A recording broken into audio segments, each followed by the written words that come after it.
하나님 말씀 함께 보도록 하겠습니다. 네, 우리 사도행전 20장 우리 28절로 우리 35절까지 좀 함께 보도록 하겠습니다. 우리 교독으로 주님의 말씀을 함께 보도록 하겠습니다. 사도행전 20장 28절입니다. 여러분은 자기를 위하여 또는 온 양떼를 위하여 삼가라. 성령이 그들 가운데 여러분을 감독자로 삼고 하나님이 자기 피로 사신 교회를 보살피게 하셨느니라. 그 양떼를 아끼지 아니하며 또한 여러분들에게 여러분 중에서도 제자들을 끌어 자기를 따르게 하려고 어그러진 말을 하는 사람들이 일어날 줄을 내가 아노라. 그러므로 여러분이 일깨어 내가 3년이나 밤낮 쉬지 않고 눈물로 각 사람을 훈계하던 것을 기억하라. 지금 내가 여러분을 주와 및 그 은혜의 말씀에 부탁하노니 그 말씀이 여러분을 능히 든든히 세우사 거룩하게 하심을 입은 모든 자 가운데 기업이 있게 하시리라. 내가 아무의 은이나 금이나 의복을 탐하지 아니하였고 여러분이 아는 바와 같이 이 손으로 나와 내 동행들이 쓰는 것을 충당하여 함께 읽겠습니다. 범사에 여러분에게 모범을 보여준 바와 같이 수고하여 약한 사람들을 돕고 또 주 예수께서 친히 말씀하신 바 주는 것이 받는 것보다 복이 있다 하심을 기억하여야 할지니라. 아멘. 네, 우리 말씀 나누기 전에 우리 앞뒤 좌합분들과 함께 우리 평화의 인사, 우리 잠깐 성도의 교제 함께 하도록 하겠습니다. 한번 같이 좀 안부 인사, 축복 인사 좀 하실까요? 네, 비가 오는데 교회 오시는 게 힘들지 않으셨는지 모르겠어요. 오늘은 좀 숙박고기가 없습니다. 지금 저희 아내가 오늘 교회를 못 와서 아이들과 함께 오늘은 뒤에서 다 함께 우리 예배를 좀 드려야 될 것 같아요. 그래요. 오늘은 사나운 이리와 말씀이라고 하는 제목으로 우리 주님의 말씀을 함께 나누도록 하겠습니다. 여러분, 바울이 고별 설교를 하면서 여러 가지 이제 말씀들을 했지만 그 중에 바울이 고별 설교를 했던 첫 번째 청중이 누구였냐면 우리가 지난주 묵상했던 것처럼 그냥 이렇게 모든 교회 성도들을 대상으로 설교하지 않고 에베소 교회 장로들, 감독들, 특별히 소아시아 교회를 섬기는 그 교회를 맡아 주도적이고 적극적으로 섬기는 감독들, 예수님의 제자들을 따로 밀레도 항구에 불러서 그들에게 이 고별의 설교를 나누고 있어요. 분명한 것은 이 직분이라고 하는 이름에 가둘 수 없는 예수님의 제자들에게 주님이 이 말씀을 저는 준다고 합니다. 뭐 장로나 권사나 감독이나 이런 거가 본질이 아니라 예수님을 위하여 살아가는 예수님의 제자들에게 이 말씀을 주고 있다라는 것입니다. 그런데 이 말씀 가운데 오늘 주시는 두 번째 주제가 뭐냐면 사나운 이리가, 여기 이런 말씀이 있죠. 내가 떠난 후에 사나운 이리가 여러분에게 들어와서 그 양떼를 아끼지 아니할 것입니다 라는 말씀을 합니다. 여러분, 교회는 위기 가운데 직면하게 될 것이다 라고 바울이 이야기를 해요. 그런데 그 위기 가운데 직면하게 되는 그 공격의 주체가 누구냐면 사나운 이리들이라고 말하고 있어요. 사나운 이리들이 교회로 들어와서 양떼 공동체를 파괴할 것입니다. 깨트릴 것입니다. 혼란스럽게 할 것입니다 라고 말하고 있죠. 여러분, 이 말씀을 어떻게 여러분은 받아들이십니까? 사나운 이리가 누구고 무엇이라고 여러분 생각하세요? 교회의 양떼 공동체를 하나님의 진리와 구원과 말씀으로부터 이탈시키는 그 공격의 대상인 사나운 이리들이 누구일까? 여러분 한번 묵상해 본 적 있으세요? 최근에 이제 올해가 10월이죠. 지난 9월에 대부분의 주요 교단의 총회들이 끝났습니다. 우리 통합교단, 합동교단, 그리고 고신, 기장, 감리, 성결, 이 6개 주요 메이저 교단들의 총회가 끝났어요. 아마 이번 총회 때 총회장이 아마 저희 파주에 있는 한 교회 목사님이 저희 교단의 총회장이었죠. 근데 이번에는 좀 바뀌었습니다. 근데 이 교단에서 모든 총회에서 어떤 보고를 했냐면 이번에 이 6개 교단에 있는 교세 성도들의 숫자가 몇 명이 감소했냐라는 객관적인 데이터를 발표했어요. 매년 이걸 발표합니다. 근데 올해는 총 6개 교단을 합쳐서 684만 3,400명, 약 685만 명의 성도들이 이 주요 6개 교단에서 이탈했다. 이들이 어디로 갔는지 모르겠어요. 고령화가 되어서 장례를 치르고 천국에 갔는지, 아니면 신앙을 버리고 돌아갔는지, 아니면 가톨릭으로 바꿨는지 정확한 원인은 나오고 있지만 약 680만 명의 성도들이 없어졌다, 이런 얘기를 합니다. 작년에 비해서 19만 4,800명이 더 감소했어요. 10년 전부터 모든 메이저급 교단에서 성도들의 숫자는 급감하고 있습니다. 그래서 이번 총회에 어떠한 데이터를 보고 그랬냐면 앞으로 10년간 한국 교회가 몇 명이 감소할 것이냐라는 이 여론조사 데이터 연구기관에 이거를 맡겼는데, 이런 보고가 나왔어요. 10년 동안 각 교단의 교세는 60만 명씩, 매년 60만 명씩 감소할 거라고 하는 데이터를 보고했습니다. 올해만 해도 684만 명이 감소를 했어요. 여러분, 이것이 사나운 일입니까? 교회를 흔드는, 교회를 공격하는, 교회에 있는 주님의 성도들이 구원에서 이탈하도록 하는 이 사나운 일이가 교세가 감소하는 이러한 사회적 현상일까요? 또 하나의 문제들이 좀 드러나고 있어요. 교회를 흔드는 문제들 중에, 여러분 최근에 금리가 많이 올랐죠. 대출 받으신 분들 계세요? 이제 대출이자 많이들 내고 계시죠. 아마 더 오를 겁니다. 이번에 이 대출 금리가 오르면서 한 목사님과 제가 교제를 하는데, 거기는 좀 교세가 있습니다. 건물도 크고 전임 교육자들도 몇 명이 있고 성도님들도 몇백 명이 되는 교회예요. 근데 이분이 이제 교제를 하는 와중에 그런 고백을 합니다. 원래 매달 교회 재정 중에 약 700만 원을 원금과 이자로 그 교회가 감당을 했습니다. 그 대출금에 대해서 성전을 건축함에 지었던 대출금, 원리금이에요. 근데 금리가 상승하면서 몇 달 전부터 1,200만 원 정도 되는 재정이 그냥 나가는 거예요. 그래서 그 교회가 굉장한 재정 악화와 재정의 어려움 가운데 헌금 수익은 더욱이 없었어요. 헌금은 줄어들고 지출은 늘고 금리는 올라가서 교회가 감당해야 할 부채와의 원금과 이자를 교회가 감당하기 힘들다라는 고백을 합니다. 그래서 그 교회가 극단의 조치를 취한 게 뭐냐면, 담임 목사 이외에 2명의 전임 교육자들이 있었는데 전임 교육자 2명을 다 파트타임으로 전향하는 것이었어요. 왜냐하면 전임 교육자들에게는 사례비를 200~300을 줘야 되는데 파트타임으로 가면 100만 원 이하를 사례비를 주면 됩니다. 이제 교회 재정이 악화되면서 전임 사역자들이 다 파트타임으로 가요. 그 목사님 저한테 전화 왔어요. 한 분이, 애가 3명인데 이제 파트타임으로 가는데, 제가 섬기는 이 청소업체의 주중에 직원으로 올 수 있냐 저한테 전화가 왔습니다. 제가 보내라 그랬어요. 이분이 지금은 저희 주중에 저희 청소 공동체에서 함께 일어납니다. 여러분, 교회는 계속되는 재정 악화와 교세 감소라는 위기 가운데 있어요.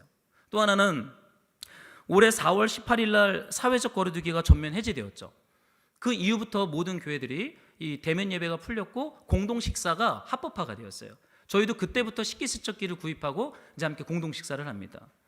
그런데 이 4월 18일 사회적 거리두기가 풀리면서 목회 데이터 연구소라는 단체에서 한 리서치를 했어요. 수많은 사람들 대상으로. 이제 대면 예배가 풀렸는데 온라인 예배를 멈추고 대면 예배에 갈 것입니까? 안 갈 것입니까? 라는 여론조사를 했습니다. 여러분, 대면 예배에 간다는 한국 기독교인들의 수치가 몇 프로 나왔는지 아십니까? 그 데이터가 굉장히 신뢰가는 연구소인데 약 34%만 나는 대면 예배에 가서 예배를 드리겠다라고 여론조사에 응했다는 거예요.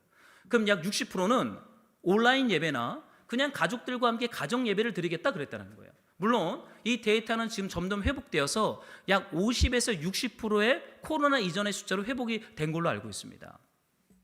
여러분, 이 보고를 통해서 우리가 깨닫는 게 뭐냐면 주일 성수라는 세계관이 무너졌어요.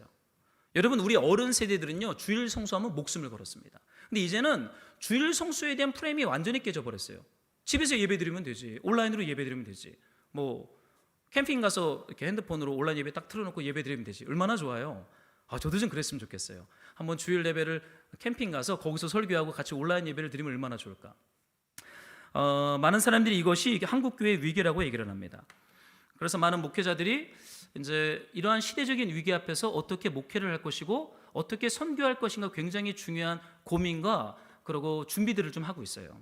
사랑하는 말씀으로 동역자 여러분, 주님의 몸된 양떼 공동체 안에 들어와서 교회를 흔들고 복음을 흔들고 주님의 성도들이 구원의 길에서 이탈하도록 만드는 이 사나운 일이, 바울이 말한 이 사나운 일이의 정체가 여러분 뭐라고 쓰여세요? 생각하세요. 우리가 싸워야 할 그 적의 실체가 무엇입니까? 여러분, 이런 교세 감소, 재정 악화 혹은 주일 성수에 대한 세계관이 변화된 이러한 것들과 한국 교회가 싸워야 된다고 생각하세요? 주님의 몸된 교회가 이러한 것들과 싸우기 위해서 준비해야 된다고 생각합니까? 저는 그렇게 생각하지 않아요. 바울이 얘기할 때는요, 지금의 한국 교회보다 더 열악했습니다. 교세 가면서 교세가 어디 있어요? 다 가정교회였죠. 신학교가 어디 있어요? 다 평신도 지도자들이었어요. 지금과 비교할 때 1세기 교회는요, 말 그대로 아수라장이에요. 아무런 것도 세팅이 되지 않았을 때입니다. 그렇다면 바울이 이야기하는 교회 가운데 들어와서 교회를 흩는 이 사나운 이들의 실체가 무엇인지 우리는 깊이 좀 묵상하고 우리가 싸워야 할 원수가 누구인지를 우리는 좀 연구해 볼 필요가 있습니다. 그래야 승리하는 교회로 주님이 저와 여러분들을 세우시지 않겠습니까? 여러분 이 말씀을 같이 한번 읽고 싶은데요, 29절을 여러분들이 한 번만 더 같이 좀 읽어주시겠어요? 함께 시작.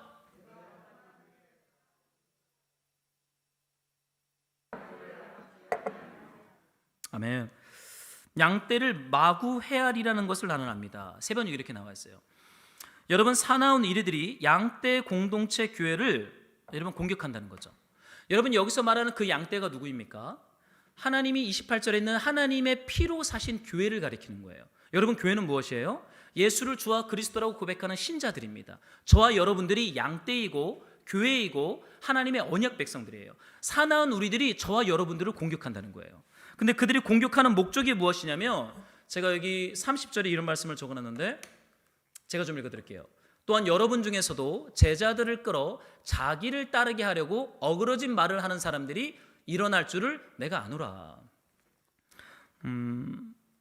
여러분, 이 사나운 일이 거짓 선지자에 대한 말씀을 예수님도 말한 적이 있습니다. 예수님 이렇게 말씀하셨어요. 거짓 선지자들을 삼가라. 양의 옷을 입고 너희에게 나아오나 속에는 노략질하는 일이라 라고 말씀하고 있습니다.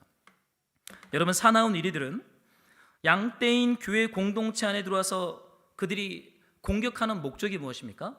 하나예요. 양떼 공동체 안에 있는 생명과 사랑을 도둑질하는 것입니다. 여러분, 양의 옷을 입고 들어온대요. 양의 탈과 양의 옷을 입고 그리스도의 몸된 공동체 안에 들어와서 그들이 공격하는 목적은 딱 하나입니다.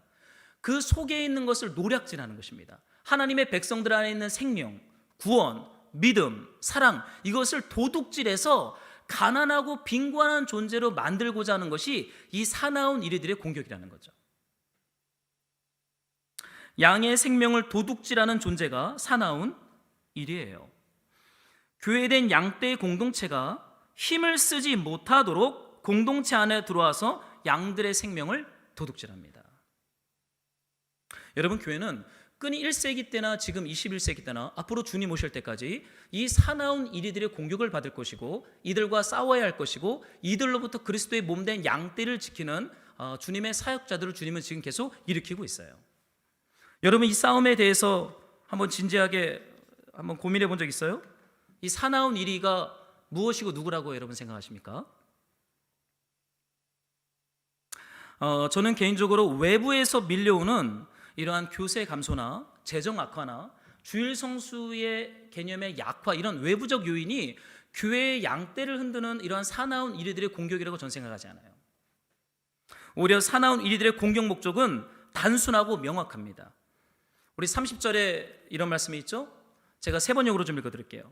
제자들을 이탈시켜서 사나운 이리들을 따르게 하는 것입니다. 여러분, 사나운 이리들이 주님의 양떼 공동체를 공격하는 목적은 하나입니다. 예수님을 사랑하고 예수님의 말씀을 믿고 따라가는 길에서 이탈시키는 것이 사나운 이리의 목적이에요. 하나님을 사랑하지 못하게 해요. 깊이 기도하지 못하게 해요. 깊이 말씀을 묵상하지 못하게 해요. 예수님이 꿈꿨던 하나님의 나라와 땅끝 선교를 꿈꾸지 못하게 해요. 철저하게 나의 문제와 나의 관심에만 매몰되게 만드는 것이 무엇이에요? 저는 이것이 사나운 이리들의 실체라는 생각이 들어요. 여러분, 교세 감소하는 거 저 문제라고 생각하지 않아요. 거품이 빠진다고 저는 생각합니다. 빠져야 돼요. 한국 기독교인을 1천만 명이라고 그랬잖아요. 저 굉장히 그거 위험한 거품이라고 생각합니다. 참된 회심하고 참된 그리스도를 믿는 숫자가 몇 명인지는 모르겠어요. 그러나 이젠 거품이 빠지고 있어요. 그리고 주님은 우리를 참된 믿음과 참된 구원과 참된 회개의 자리로 양떼 공동체를 초청하시는, 저는 하나님의 때라고 저는 생각합니다. 그런데 사나운 이리들은 그리스도 몸된 교회 양떼들 안에 있는 사랑을 도둑질해요. 여러분, 사랑을 도둑질 당하면 안 돼요. 사나운 이리들은 우리 안에 들어와서 예수님에 대한 사랑, 하나님에 대한 사랑, 성도에 대한 사랑을 도둑질해 갑니다. 그것에 대해서 더 깊이 묵상하거나 더 깊이 헌신하거나 사랑하도록 우리를 이끌어가지 않아요. 여러분, 사나운 이리들이 사용했던 전략의 방식들이 있습니다.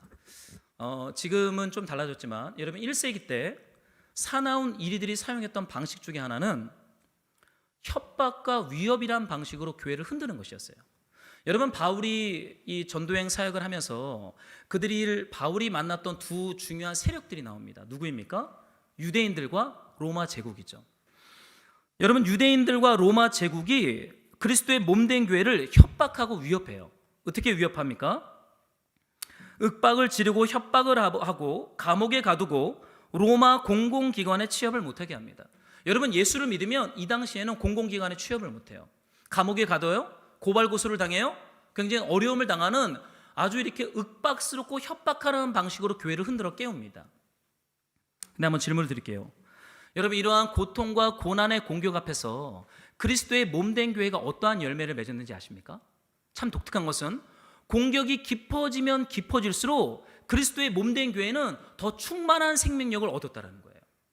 여러분, 저는 성지순례를 가보지 않았지만 여러분 카타콤이라는 걸 들어보셨죠? 지하에 있는 어떤 예배했던 장소입니다.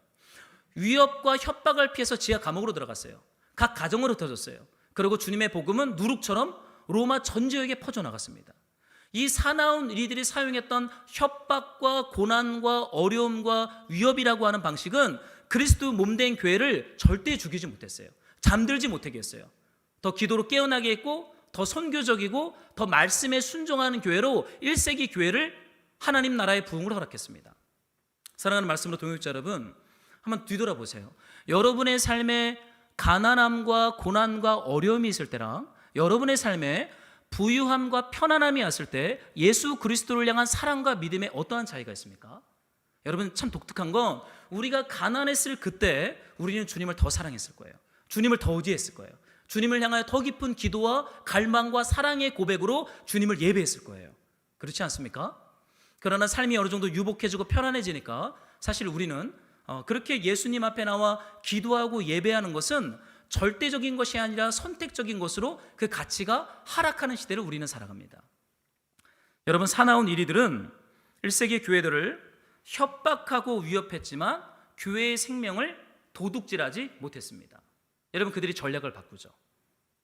이제는 더 이상 위협과 협박의 방식이 아니라 그 사나운 이리들이 사용하는 방식은 양떼의 필요를 채워주는 방식으로 양떼의 생명을 도둑질하는 것입니다. 여러분, 독특해요. 이제는 사나운 이리들이 양의 탈을 쓰고 양의 옷을 입고 그리스도의 몸된 공동체 안에 들어옵니다. 그리고 그 양떼들의 필요를 채워주기 시작해요. 그들의 감정과 그들의 삶과 그들의 경제와 그들의 정치와 그들의 모든 삶에 편안함과 유복함과 축복으로 그들의 삶을 가득 채우기 시작합니다.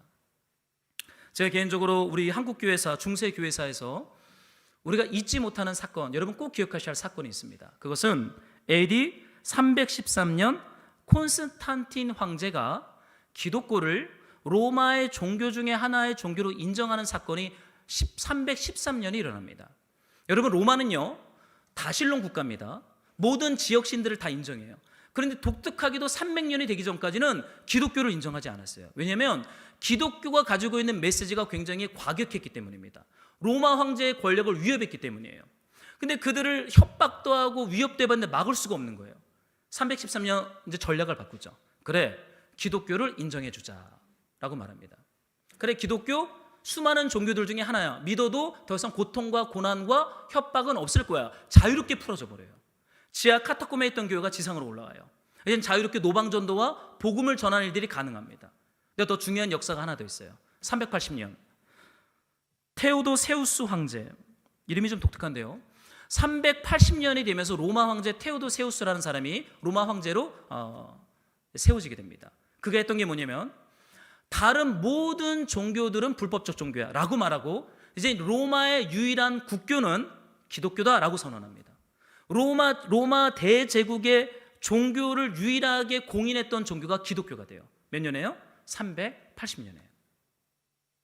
여러분, 이때부터 로마가 거대한 자본을 들여서 기독교회에게 예배당을 지어주기 시작합니다. 더 이상 가정과 카토콤에서 예배드리지 마. 예배당을 고딕 양식으로 멋있게 지어줘요. 그리고 신학교를 만듭니다. 그리고 이제 로마의 공무원이 하려면 세례를 받지 않으면 공무원 못해요. 독특하죠? 이 로마 대제국에 있는 유럽 국가들은 이제 공무원을 하려면 세례를 받아야 돼요. 그러니까 예수를 믿는 건 중요하지 않아요. 공무원을 하고 싶은 사람들은 다 체플실에 와서 세례를 받습니다. 로마 대제국 전체가 나는 크리스천입니다 라는 이 슬로건을 입에 달고 다녀요. 유아 세례, 또 공적인 세례, 공공기관 취업, 사업을 하려고 해도 기독교인이 아니면 사업을 할 수가 없어요. 여러분, 무엇입니까? 사나운 이리의 전략이 바뀌었어요. 더 이상 위협과 협박과 고난이 아니라 모든 것을 다 허락해줘요. 모든 것을 자유롭게 해요. 그리고 모든 것을 축복하고 모든 것을 부유하게 합니다. 그런데 진짜 중요한 것은 이때가 공교회, 양떼 공동체인 그리스도의 몸이 당했던 가장 심각했던 공격이 바로 이때임을 우리 교회사는 말하고 있어요. 여러분, 사나운 이리들의 전략은 더 이상 협박과 위협이 아닌 달콤한 수면제로 교회를 편안하게 잠들게 하는 거예요. 여러분, 제자가 세워지는 곳이 어디라고 생각하세요? 편안한 신학교에서 독서하고 논문을 쓰고 그러면 예수님의 성령 충만한 제자가 세워질까요? 그런 것 같지 않아요. 저도 신학교 출신이지만 대부분 공만 차로 다니고 농구만 하러 다녔습니다. 밤에는 주로 우리 목사님들하고 야식만 먹었지 막 치열하게 막 기도하거나 이랬던 거는 제가 어디서 경험했냐면 사역 현장에서 배웠어요. 여러분, 예수님의 제자는 고난이라고 하는 현장을 통과하면서 예수님의 제자가 세워집니다. 감독들이 세워져요. 장로들이 세워져요. 제자들이 세워져요. 교회가 세워져요. 너무나 편안한 어떤 달콤한 상탕들이 있는 뷔페에서는 그리스도의 몸이 힘을 잃어요. 잠이 들어요. 이것이 바로 사나운 이리들의 실체와 정체라고 저는 생각합니다. 양떼 공동체인 교회를 죽이는 것이 목적이 아니고 잠들게 하는 것이 목적입니다. 사랑하는 말씀으로 동역자 여러분, 사나운 이리들이 여러분의 삶의 자리에서 어떠한 모습으로 여러분을 공격하는지는 모르겠지만 여러분 잘 분별하셔야 돼요. 은밀하게 혹은 달콤하게 편안하게 축복이란 모습으로 우리에게 다가와서 혹시라도 예수님에 대한 사랑과 예수님에 대한 믿음과 예수님에 대한 갈망과 예수님의 선교를 꿈꾸지 못하게 하는 것들이라면 그것이 아무리 축복이란 모습으로 우리의 삶에 다가온다 할지라도 여러분, 그것은 우리가 싸워야 할 사나운 일인 것은 분명합니다. 여러분, 오늘날 한국교회가 위기래요. 그러나 저는 그렇게 생각하지 않습니다. 오늘날이야말로 진짜 주님이 세우시는 참 제자들이 양육되어지는 풍성한 시간이고 풍성한 하나님의 때인 것을 저는 고백하게 됩니다. 여러분, 요한계시록에 보면 이 설교를 들었던 에베소 교회 장로들이 나중에 터키 지역, 소아시아 지역의 7개의 교회를 개척합니다. 여러분, 그 교회 이름들 기억하시나요? 제가 신대원 시험 때 그 7교회 이름을 다 써라라는 문제가 있어서 그거를 외울 때 앞글자로만 좀 외웠죠. 앱서버드 사빌라, 에베소 교회, 서머나 교회, 그리고 마지막 라우디게아 교회, 7교회가 있습니다. 근데 여러분, 그 교회들은 사실 바울이 떠나고 예수님이 떠나고 이 사나운 이리들의 공격 앞에 노출되었던 역사적 정황을 가지고 있어요. 그 역사적 정황 앞에서 그들이 패배하고 승리했던 고백을 아주 정직하게 기록한 책이 요한계시록입니다. 요한계시록에 보면 에베소 교회에 대해서 주님이 주시는 말씀이 나와요. 한번 우리 좀 읽어보고 싶은데요. 한번 여러분들이 에베소 교회에게 주신 주님의 말씀을 한번 같이 읽어보겠습니다. 함께 시작.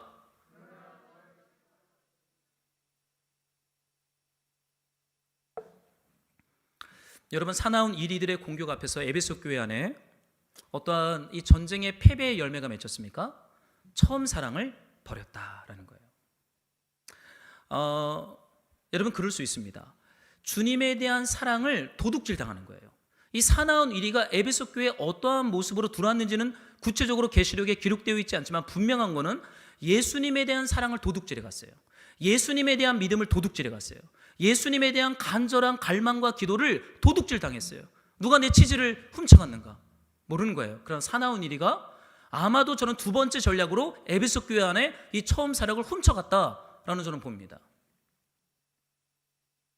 더 이상 사랑하지 않기로 결정해요. 여러분, 사랑하지 않으면서 우리 신앙생활 할 수 있습니다. 하나님을 사랑하고 형제를 사랑하는 것이 때로는 불편할 때가 있잖아요. 여러분 이게 마냥 여러분 달콤하세요? 하나님을 사랑하고 형제를 사랑하는 게 달콤하세요? 여기엔 책임이 동반되고 희생이 동반되고 나의 자기 부인이 동반됩니다. 그래서 사랑하는 게 싫은 거예요. 그냥 예배만 드리고 싶어하는 그런 유혹에 빠질 수 있습니다. 에베소 교회는 아마도 이 사랑을 도둑질, 강탈 당했습니다. 여러분 계시록에 또 하나의 소아시아 교회가 나옵니다. 사대 교회예요. 여러분 이 사대 교회에 주신 말씀을 여러분들이 한 번만 더 좀 읽어주시겠어요? 시작. 너가 살았다 하는 이름은 가졌으나 죽은 자로다. 너는 일깨어 그 남은 바 죽게 된 것을 굳건하게 하라. 살았다 하는 이름은 가졌으나 죽은 교회예요. 그 뒤에 너는 깨어나라, 일깨어라는 단어가 있어요. 지금 이 교회의 상태가 어떻습니까? 잠이 들었어요. 잠이 들었습니다. 아마도 달콤한 수면제를 먹어서 잠든 것일 수 있어요. 주님이 말씀하십니다. 그 잠에서 이제는 깨어나라 라고 말씀하세요. 깨어나야 된다라고 말해요. 그래서 굳건하게 서야 된다라고 말을 해요. 사랑하는 말씀으로 동역자 여러분, 사나운 이리는 험악한 날카로운 이빨을 가지고 우리를 찾아오지 않아요. 달콤한 수면제를 탄 사탕과 포도주를 가지고 우리를 잠들게 해요. 주님을 향하여, 이웃을 향하여, 말씀을 향하여, 그리고 선교를 향하여. 여러분 잠들었으면 깨어나야 합니다. 잠든 것을 인식해야 돼요. 여러분 마지막 이 요한계시록에 소아시아 교회 중에 라우디아 교회에게 주신 말씀이 하나 나오는데요. 여러분들이 이 말씀을 같이 한번 읽어보겠습니다. 시작.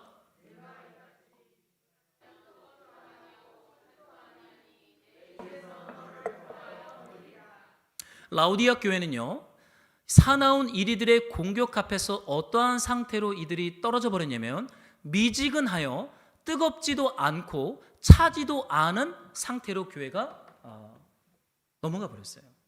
여러분 저는 이것이 사나운 이리들이 우리를 공격해서 우리 안에 양이 가지고 있어야 할 생명과 사랑과 그 야성과 그 믿음을 빼앗아 갔을 때 일어나는 현상인 것을 보게 됩니다.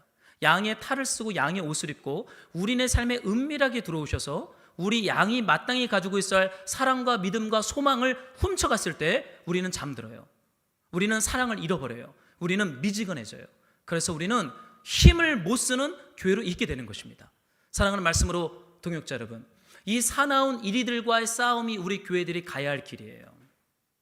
여러분 너무 많은 우리는 축복도 필요합니다. 하나님이 우리를 축복하실 거예요. 필요한 만큼, 감당할 수 있는 만큼 하나님은 우리를 축복하실 거예요. 저는 그것을 믿어요. 그러나 동시에 우리에게 진짜 필요한 축복은 사나운 이리들의 이 두 번째 전략의 공격 앞에서 패배하지 않고 날마다 살아서 꿈틀거리며 승리하는 교회로 저와 여러분들이 날마다 세워지기를 예수 그리스도의 이름으로 저는 축복합니다. 바울이 이런 말을 해요. 제가 좀 읽어드릴게요. 그러므로 여러분이 일깨어 내가 3년이나 밤낮 쉬지 않고 눈물로 각 사람을 훈계하던 것을 기억하십시오. 깨어나라는 거예요. 일깨워. 여러분 사나운 이리들과의 싸움 앞에 있으려면요 항상 깨어 있어야 합니다. 깨어 있을 것을 바울은 권면해요. 누구에게요? 교회 지도자들에게. 그런데 여러분 잠들 수 있다라는 전제가 여기 있습니다. 여러분 목사도 잠들 수 있어요. 전도사도 잠들 수 있어요. 장로님도 잠들 수 있어요. 권사님도 잠들 수 있어요. 집사님과 모든 교회 가족들도 잠들 수 있다라는 전제를 바울은 인정하고 있어요. 예수님도 그러므로 깨어 있으라. 고별 설교에서 이 깨어 있으라는 말을 하잖아요. 잠들 수 있는 것입니다. 여러분 지혜로운 이 기름 등잔에 기름을 가지고 있던 여인들, 등잔에 기름을 준비했던 5명이나 기름을 준비하지 않았던 천이나 동일한 특징은 잠들었다는 거예요. 잠들 수 있습니다. 그러나 여러분 우리는 깨어나야 합니다. 왜냐하면 우리가 가야 할 길이 있고 주님이 이 말씀을 우리에게 주셨기 때문이에요. 네, 저는 그런 고민해봤어요. 바울은 깨어 있었을까? 바울만 지금 너무 이거 잘난 척하는 거 아닌가? 자기만 깨어 있고 우리는 뭐 잠드는 그런 사람들이야? 저는 가끔 이렇게 바울을 묵상하면서요, 야, 이 사람 이거 너무 완벽주의 아닌가? 그 사람은 항상 깨어 있고 우리는 잠든다는 어떤 이 말씀 앞에 가끔은 좀 고민하게 됩니다. 그런데 여러분 저는 바울이 이런 얘기를 해요. 바울이 깨어있기 위해서 그의 인생과 삶에 허락했던 하나님의 선물이 뭐냐면 내가 3년이나 밤낮 쉬지 않고 눈물로 각 사람을 훈계했습니다. 여러분 바울이 에베소 도시에서 3년의 사역 동안 그의 삶에 있었던 어떤 삶의 흔적들이 뭐냐면 낮에는 장막을 만드는 일을 했어요. 밤에는 두란노 서원에서 하나님의 말씀을 가르쳤어요. 여러분 얼마나 힘들겠어요. 바울은 그 고백을 내가 밤낮 쉬지 않고 일했다 이렇게 말해요. 근데 이 고백 속에 저는요, 왜 하나님이 바울을 이렇게 했을까? 여러분 상상해 보십시오. 재정과 돈은 하나님께 주권이 있습니다. 내가 열심히 살고 성실히 살고 기도를 많이 한다고 해서 주님이 돈을 주고 안 주고의 문제는 아니에요. 여러분 재정에 대한 주권은 하나님께 있어요. 그런데 주님은 바울에게 재정을 충분히 주질 않아요. 그래서 그가 낮에는 일을 해야 했어요. 그의 동역자들도 고린도에서도 그랬고 에베소에서도 그랬어요. 그러나 저는 이 바울이 재정이 부족해서 일을 했다라기보다는 저는 이 고백 속에 담겨 있는 게 뭐냐면 재정이 부족해서 낮에는 일하고 저녁에는 말씀을 가르치면서 눈물을 쏟았던 이 고백 속에는 바울이 잠들지 않도록 그를 깨우는 하나님의 알람 소리가 이 부족함과 연약함 속에서 저는 마구 울려 퍼지고 있다고 믿어요. 여러분 삶에 부족함이 있죠. 여러분 다 있잖아요. 없으세요? 저도 제 삶에 부족함이 있어요. 기도를 하는데 기도대로 되지 않는 부분들이 여전히 있어요. 그러나 내 기도대로 문들이 열리지 않는 이 부족함 속에서 제 안에 시작되는 게 뭐냐면 몸부림입니다. 깊이 잠을 못 자지 못해요. 깨어남이에요. 하나님을 갈망해요. 하나님의 은혜를 구하게 돼요. 하나님이 도와주지면 안 된다라고 하는 그 고백이 우리 안에 시퍼렇게 살아있어요. 그래서 눈물이 멈추지 않는 거예요. 여러분 이것이 바울이 잠들지 않도록 바울에게 허락하신 하나님의 은총과 은혜예요. 여러분 우리는 삶에 부족함이 있죠. 바울은 몸에 가시가 떠나도록 3번 기도했잖아요. 하나님 응답하지 않아요. 여전히 가시와 싸워야 했어요. 왜입니까? 사나운 이리들의 이 달콤한 수면제의 공격 앞에서 잠들지 않도록 하나님이 바울에게 허락한 것이 바로 이 부족함과 연약함이라는 은총인 것을 보게 돼요. 제가 이제는 청년 사역할 때 이렇게 비즈니스 하는 분들을 초청해서 우리 청년들에게 부흥회를 한 적이 있습니다. 그때 첫 번째 강사로 불렀던 분이 누구냐면 이랜드 그룹의 신갈렙 선교사님이었어요. 이랜드 그룹 여러분 잘 아는 것처럼 기독교 기업이죠. 그 기업을 시작한 분이 박성수 장로님, 사랑의 교회 출신의 박성수 회장님이잖아요. 이분이 이렇게 니아까 가지고 이대 앞에서 시작했던 옷가게가 이랜드가 됩니다. 그런데 이분이 서울대 출신이에요. 그런데 이 이랜드라는 옷가게를 시작하면서 이것을 확장시켰던 사람이 한 분 있어요. 그게 누구냐면 박성수 회장님의 서울대 후배, 경영학과 신갈렙이라고 하는 청년입니다. 이랜드가 이제 막 몸부림칠 때 신갈렙이라고 하는 후배를 박성수 회장님이 불러요. 나랑 같이 일하자. 이 신갈렙이라는 분은 진짜 좀 기질적으로 굉장히 셉니다. 믿음도 굉장히 좋아요. 이름을 개명했어요. 신갈렙으로. 이분이 이랜드를 아주 큰 기업으로 일으킵니다. 이랜드 대표까지 해야죠. 그러다 이랜드 대표를 맡고 사임을 하고 시작한 게 뭐냐면 이 비즈니스로 중앙아시아와 이 중국 쪽에 비즈니스 선교를 시작하자면서 그 운동을 시작합니다. 그리고는 이 옷가게와 이 비즈니스로 이 중앙아시아와 티베트 쪽에 비즈니스 선교 운동을 이분이 시작해요. 제가 그분을 우리 청년들한테 도전하려고 불렀어요. 정말 세더라고요. 이 설교를 하는데 저는 우리를 혼내는 건지 설교를 하는 건지 모를 정도로 말투와 눈빛과 표정들이 얼마나 센지 좀 긴장을 했습니다. 근데 이제 그분이 그런 얘기를 했어요. 설교하다가 이랜드 그룹의 사원을 뽑을 때, 여러분 사람을 뽑을 때 사람들이 이제 공채에 지원을 하지 않습니까? 그럼 뭐 연세대, 고대, 서울대 많은 공채 이력서들이 온대요. 그러고는 이제 여러 가지 이력서 1차를 하고 2차 면접을 봅니다. 그럼 대표 나가서 면접을 본대요. 근데 이분이 항상 뽑는 기준이 하나 있었대요. 그게 뭐냐면 고학력 스펙을 넘어서 삶의 자리 가운데 있었던 이 깨우짐의 흔적을 가진 청년들을 항상 이랜드 그룹의 직원으로 뽑았다는 얘기를 해요. 저는요, 우리는 삶의 부족함과 연약함이라는 것이 항상 존재해요. 하나님이 사나운 이리들과 싸우지 않는 것 같아요. 그냥 거기에 우리를 버려둔 것 같아요. 방치한 것 같아요. 아무리 기도해도 이 사나운 이리들은 여전히 으르렁거리면서 우리를 잡아먹으려고 우리를 위협해요. 부족해요.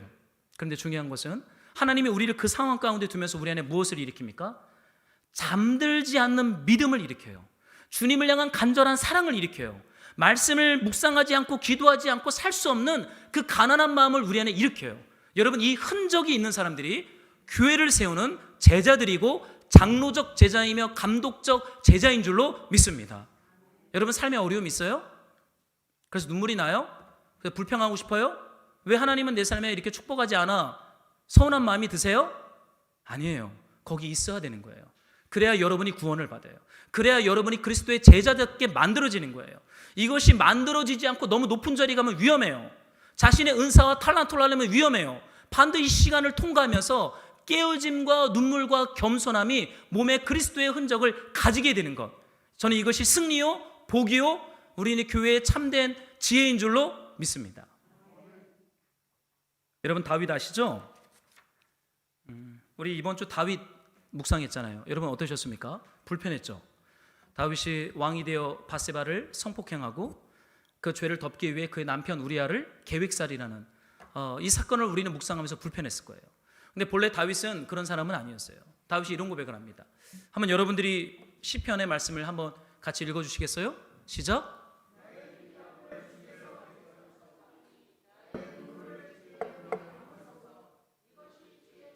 기록되지 아니하였나이까. 여러분 다윗은요 끊임없이 눈물을 많이 흘렸던 사람이에요. 얼마나 눈물을 흘렸는지 주의 병에 담으소서라고 말을 해요.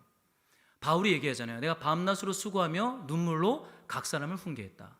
여러분 사나운 이리와 싸우는 하나님의 무기는 겸손과 눈물입니다.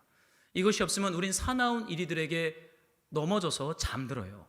여러분 사나운 이리를 싸우기 위해서 우리가 강해져야 돼요? 우리가 날카로워져야 돼요? 그렇게 싸우는 거 아닙니다. 사나운 이리와 싸우는 하나님의 지혜는 겸손과 눈물임을 말하고 있죠. 다윗 안에 이것이 있었어요. 그런데 그가 왕이 되면서 이것을 잃어버립니다. 여러분 사람이 겸손과 눈물을 잃어버리면 그때부터 망가지는 것 같아요. 인간이 어떻게 망가질 수 있는가? 여러분 다윗을 읽어보세요. 인간은 그렇게 망가질 수 있어요. 한 여인을 성폭행하고 그의 남편을 죽이는, 그러나 그의 삶에 이제 눈물이 없고 도망침도 없고 깨어짐도 없는 왕궁에 있을 때 일어났던 사건입니다. 여러분 우리를 주님이 승리하는 교회로 세우는 주님의 전략과 은혜는요 우리네 삶에 주님을 향한 이 겸손과 눈물이 마르지 않는 자리 가운데로 우리를 이끌어가는 거예요. 그러니 그러한 자리에 있을 때 그냥 주님을 좀 소망하고 주님께 감사하고 주님을 기뻐하면 참 좋겠습니다. 그러면서 바울이 이제 이러한 권면을 합니다. 참 중요한 말씀인데요. 한번 여러분이 32절을 우리 한번 같이 읽어보도록 하겠습니다. 함께 시작. 주와 및 그 은혜의 말씀에 부탁하노니 그 말씀이 여러분을 능히 든든히 세우사 거룩하게 하심을 입은 모든 자 가운데 기업이 있게 하시리라. 아멘. 여러분 바울이 떠나면서요 에베소 교회의 장로들, 감독들, 제자들, 이 지도자들을 어디에 부탁합니까? 주와 주님의 그 은혜의 말씀에 부탁합니다. 의탁합니다. 그래요. 좀 힘 있는 것에 맡겨야 되잖아요. 지금 사나운 이리들이 공격하는데 누구한테 맡겨야 교회가 보호를 받을 수 있겠어요? 유력한 사업가들에게 맡겨야 될까요? 헌금을 많이 하는 분들한테 교회를 맡겨야 돼요? 위험합니다. 절대 그러서는 안 돼요. 누구한테 맡겨야 됩니까? 은혜의 말씀에 맡겨야 돼요. 저는 주님의 말씀에 맡기는 것이 교회가 승리하는 길이라고 믿어요. 여러분 맡길 만한 게 의탁을 하세요. 여러분 무엇에 의탁해야 여러분의 삶이 보호를 받을 수 있어요? 힘 있는 것에 맡기세요? 힘 있는 것을 의지하면 승리할 수 있어요? 아니에요. 하나님의 말씀에 의탁해야 합니다. 하나님의 말씀에 부탁해야 합니다. 그런데 여러분 이 부탁이라는 말씀은 참 독특해요. 말씀에 맡긴다, 말씀에 부탁한다. 여러분 사실 이 말씀은 여러분이 잘 아는 것처럼 문자입니다. 보세요. 이게 책 아닙니까? 제가 이거 10년 넘게 본 책인데 이제 좀 걸레가 되었어요. 이제 한번 다시 이렇게 표지를 갈고 이거 뜯어진 걸 좀 붙이려고 좀 알아보고 있는데 이거 문자예요. 그냥 종이에 적힌 글자들입니다. 근데 여러분 이 말씀이 무슨 힘이 있어요? 그런데 여러분 이 말씀이 힘이 있으려면요 이 말씀을 읽고 묵상하고 듣는 와중에 이 말씀이 나에게 의미 있는 사건으로 와야지만 말씀이 됩니다. 객관적인 정보로서의 말씀은 아무런 힘이 없어요. 이 말씀이 성령의 감동을 따라 나에게 어떤 의미 있는 사건이 되었을 때 그 말씀이 내 마음을 치고 생각을 치고 감정을 치고 삶을 넘어뜨려서 이 말씀이 나에게 중요한 어떤 힘으로 작동하기 시작합니다. 여러분 그런데 제가 다윗을 한 번 더 좀 샘플로 좀 들게요. 여러분 다윗이 사나운 이리의 공격을 받아 잠이 들었잖아요. 그래서 바세바를 간음하고 우리아를 죽였죠. 이거 잠든 것입니다. 달콤한 권력에 취해 잠이 들었어요. 달콤한 부에 취해 다윗이 잠이 들었어요. 그럼 어떻게 돼요? 이제 다윗을 깨워야 돼요. 하나님이 다윗을 어떻게 깨웁니까? 우리 사무엘상 12장에 보면 선지자 나단을 보내세요. 그리고 나단을 통해서 하나님의 말씀을 들려주세요. 근데 그 말씀은 비유의 말씀입니다. 부자가 있고 가난한 자가 있는데 이 부자는 양과 소가 많다. 근데 이 가난한 자는 암양 새끼 한 마리를 가지고 있다. 그런데 이 부자가 귀한 손님이 왔다고 이 가난한 자의 암양 새끼를 강제로 빼앗아 요리를 해서 손님에게 대접했다 그래요. 그러니까 선지 나단이 질문하죠. 그 사람 어떻게 됩니까? 다윗한테 이야기를 통하여 말씀을 전해줍니다. 그 다윗이 뭐라 그래요?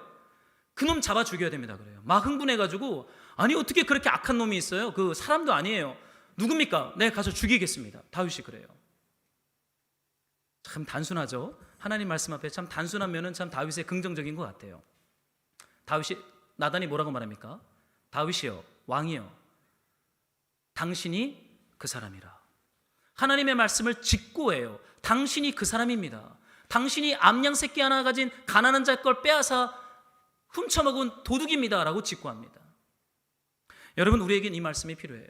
그런데 중요한 건 이 말씀 앞에서 다윗이 어떻게 반응하는지 아십니까? 제가 좀 안 적어놨는데 제가 좀 읽어드릴게요. 다윗이 12장 16절을 봤더니 다윗이 금식하고 안에 들어가서 밤새도록 땅에 엎드렸으니. 여러분 다윗이 금식을 선언해요. 그리고는 하나님의 성막 안에 들어가서 밤새도록 땅에 엎드려 눈물로 회개 기도를 시작합니다.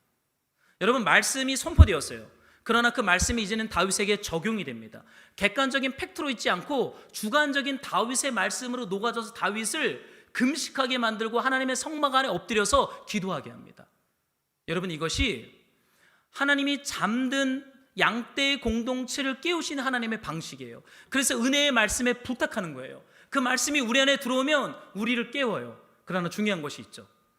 그 말씀에 항복되어져야 돼요.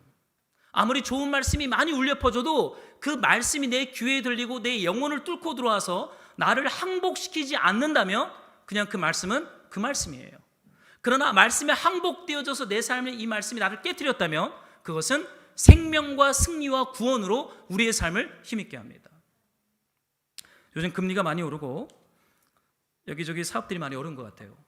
보통 제가 매달 말일이 되면 저희가 목사님들과 함께 섬기는 회사들에서 저희 청소 외주 용역비를 저한테 보냅니다. 그걸 제가 정산을 해서 우리 목사님 전수원들에게 이제 n분의 1로 제가 나눠드려요. 근데 지난달 말일이 지났는데도 2개 회사가 용역비를 보내질 않아요. 그래서 제가 좀 이렇게 전화로 여쭤봤죠. 회계분한테. 이제 우리 직원분들 월급을 드려야 되는데 왜 용역비를 안 줍니까? 그랬더니 지금 회사가 어렵다는 거예요. 그래요? 그럼 언제까지 기다릴까요?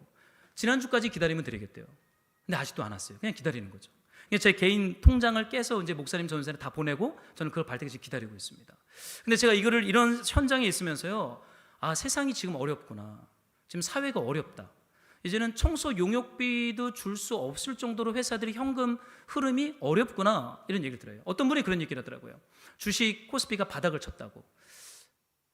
돈 있는 분들은 주식 사세요. 지금이 적고입니다. 그만큼 어려워요. 한 분은 사업을 하는데 물품들이 팔리질 않는데요. 사업들도 어려워요. 여러분 세상이 굉장히 지금 어렵습니다. 그러나 저는요 그거 위기라고 생각하지 않아요. 진짜 위기는 무엇입니까? 하나님의 말씀 앞에 항복되어지는 이 은혜의 사건들이 내 삶에 일어나고 있는가? 일어나고 있지 않은가? 저는 이것이 우리의 생명과 연결되어 있어요. 혹시라도 이러한 시간들을 통해서 우리가 예수 앞에 바짝 엎드려서 그분의 은혜의 말씀이 내를 뚫고 내 안에 들어와 나를 바짝 깨트리게 된다면 이 위기는 하나님의 기회이고 하나님의 생명이고 우리를 향한 생명의 복이 되는 줄로 믿습니다. 그래서 저는요 예수님 만나도록 기도해요. 정말 예수님 만나도록 기도해요. 예수님 깊이 만나도록. 다른 거 없어요. 사업 잘 되고 안 되고는요 하나님에게 있어서 아무런 중요한 것도 아니에요. 하나님이 우리를 살리기도 하고 죽이기도 하세요. 하나님이 우리를 낮추기도 하고 높이기도 하세요. 그렇다면 우리는 하나님 앞에 바짝 엎드리는 것이 생명과 은혜의 시작인 줄로 믿습니다. 여러분 하나님의 말씀이 양떼 공동체에게 올 때 싸움을 겁니다. 여러분 말씀이 우리에게 싸움을 건다라는 표현을 저는 굉장히 좋아해요. 여러분 사나운 이리들이 우리에게 싸움을 거는 것이 아니라 우리가 진짜 본질적으로 독대함으로 싸워야 할 것은 하나님의 말씀이에요. 여러분 하나님의 말씀이 우리를 찾아와서 우리에게 싸움을 걸어요. 그럼 우리가 어떻게 싸웁니까? 그 말씀의 삿발을 잡아요. 야곱처럼. 그리고 엎치락 뒤치락 거려요. 말씀이 이기나 내가 이기나 말씀과 싸우기 시작합니다. 여러분 야곱 아시죠? 야곱. 제가 굉장히 좋아하는 사람이에요. 언제 기회 되면 야곱에 대한 설교를 좀 천천히 한번 해보고 싶어요. 정말 야곱을 저는 정말 좋아합니다. 저를 많이 닮았기도 했고 제가 많이 닮기도 했고 굉장히 계산적인 사람이잖아요. 그리고 전체적인 흐름을 잘 파악해요. 그리고 그 위기를 어떻게 돌파할지 아는 인간형 야곱입니다. 근데 그 야곱이 홀로 남아요. 그런데 어떤 사람이 야곱에게 싸움을 걸어와요. 그 어떤 사람은 누굽니까? 하나님의 천사고 하나님의 말씀을 맡은 자예요. 즉 하나님의 말씀입니다. 하나님의 말씀과 싸움을 시작해요. 삿발을 붙잡고 이겨야 되니까. 근데 어떻게 돼요? 이 싸움의 결과를 여러분 잘 아실 거예요. 야곱이 이 천사를 못 이겨요. 그러니까 계속 힘으로 이기려고 하니까 어떻게 해요? 천사가 야곱의 허벅지 관절 힘줄을 때립니다. 그러니까 힘줄이 끊어져요. 힘의 근원을 유태인들은 이 허벅지로 생각을 했거든요. 엉덩이 뼈 아래. 여기를 치니까 힘이 빠져버려요. 여러분 객관적으로 볼 때 누가 이겼어요? 천사가 이겼어요? 야곱이 이겼어요? 천사가 이겼어요. 그런데 성경은 이걸 이렇게 말을 해요. 그가 이르되 내 이름을 다시는 야곱이라 부를 것이 아니요 이스라엘이라 부를 것이니 이는 너가 하나님과 및 사람들과 겨루어 이겼습니다. 졌는데 이겼대요. 여러분 하나님의 말씀에 삿발을 잡고 이기려고 아둥바둥 치다가 하나님한테 졌어요. 그런데 너가 하나님과 사람들과 겨루어 이겼다. 이긴 자 이스라엘이라고 하는 의를 칭해줘요. 이게 칭의입니다. 여러분 하나님의 말씀에 의하여 허벅지에 힘줄이 끊어져서 항복되어지고 힘이 빠지고 그 앞에 엎드리는 사건을 주님은 칭의라고 해요. 의롭게 되었다. 죄인을 향하여 너 거룩하다. 패배한 사람을 향하여 너가 이겼다 라고 의롭다고 칭해 주십니다. 여러분 이것이 하나님의 사랑과 은혜예요. 그러니까 사나운 이리들이 우리를 공격할 때 우리가 취해야 할 것은 무엇입니까? 하나님의 말씀으로 돌아가는 거예요. 그 말씀과 삿발을 잡고 말씀과 싸우는 거예요. 그러다가 어떻게 되는 거예요? 말씀이 이기도록 내가 항복되어지는 그 은혜 앞에 바짝 엎드리는 거예요. 그러면 살아납니다. 그러면 주님이 일하십니다. 그러면 주님의 뜻이 저는 풀어진다고 저는 믿어요. 사랑하는 말씀으로 동역자 여러분, 사나운 이리들의 공격은 주님 오실 때까지 멈추지 않을 거예요. 여러분 그때 우리가 무엇으로 싸워야 돼요? 겸손과 눈물입니다. 우리의 삶에 하나님은 부족함을 허락할 거예요. 연약함을 그대로 둘 거예요. 그러나 그것은 패배가 아니라 그 안에서 주님이 우리를 다루어 가세요. 어떻게 해요? 하나님이 없으면 안 되는 진짜 복받는 인생으로 그 안에서 우리를 빚어가세요. 그래서 때로는 부족함이 복이 될 때가 있는 것이죠. 동시에 주님은 우리에게 말씀에 우리를 맡겼어요. 여러분 그 말씀이 여러분에게 싸움을 걸어올 때 성령의 은혜를 따라 말씀과 씨름하다 여러분이 힘이 빠져서 말씀에 항복되어져서 사나운 이리들의 공격 앞에 잠들지 않고 날마다 깨어서 주님의 나라와 땅끝까지 그리스도 예수의 복음을 전하는 증인 공동체로 승리하는 교회로 저와 여러분들이 세워지기를 예수 그리스도의 이름으로 축복합니다. 우리 이 말씀 붙잡고 한번 우리 기도하면서 주님 앞에 찬양하면서 기도하며 나아갑시다.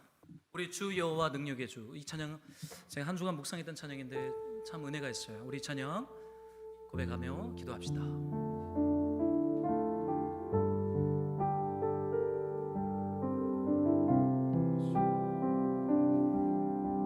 주 여호와 능력의 주, 주 여호와 능력의 주, 내 영혼의 치료자, 말씀으로 날 고치시네. 주님 나의 치료. 우리 한 번 더 믿음으로 이 찬양을 기도하면서 주 여호와 능력의 주, 내 영혼의 치료자, 말씀으로 날 고치시네. 주님 나의 치료. 우리 한 번 더 믿음으로 기도하면서 주 여호와 능력의 주, 내 영혼의 치료자, 말씀으로 날 고치시네.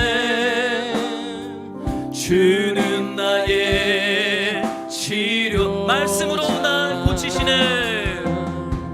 말씀으로 날 고치시네. 주는 나의 치료자. 기도합시다. 특별히 여러분, 진짜 위험한 사나운 이리들의 공격은 실상은 고난과 불편함은 아닌 것 같아요. 때로는 양의 탈을 쓰고 달콤한 사탕과 초콜릿을 가지고 우리네 삶에 은밀히 들어와 하나님의 사랑과 믿음과 전도와 선교와 기도에 대하여 잠들게 하는 그 사나운 이리들의 공격에 대해서 우리가 예수님의 이름으로 대적합시다. 주님 앞에 기도하는 것은, 주님, 우리가 주님을 향한 사랑과 갈망과 눈물과 겸손과 주님의 임재로 우리를 가득 채우시며 주님을 향하여 깨어나지 못하게 하는 힘있는 내 속사람이 말씀에 항복되어지는 그 생명의 축복을 주님 우리 안에 허락하여 주시옵소서. 우리가 한번 주여 일창하고 주님 앞에 기도하며 나아가겠습니다. 주여,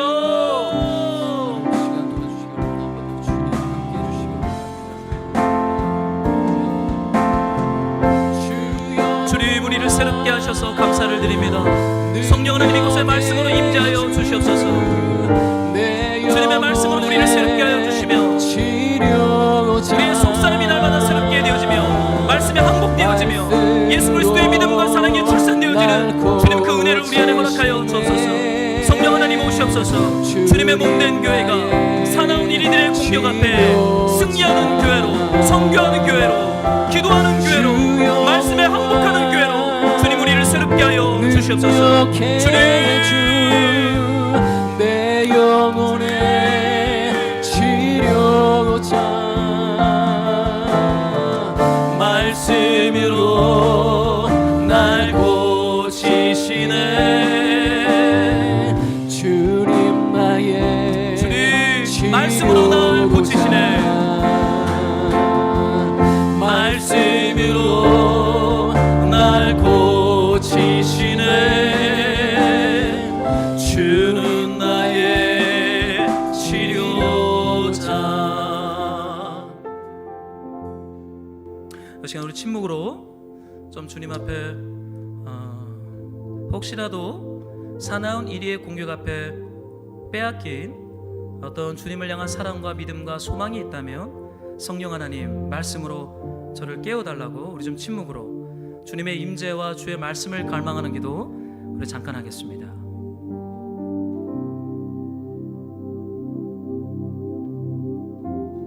주님, 주님,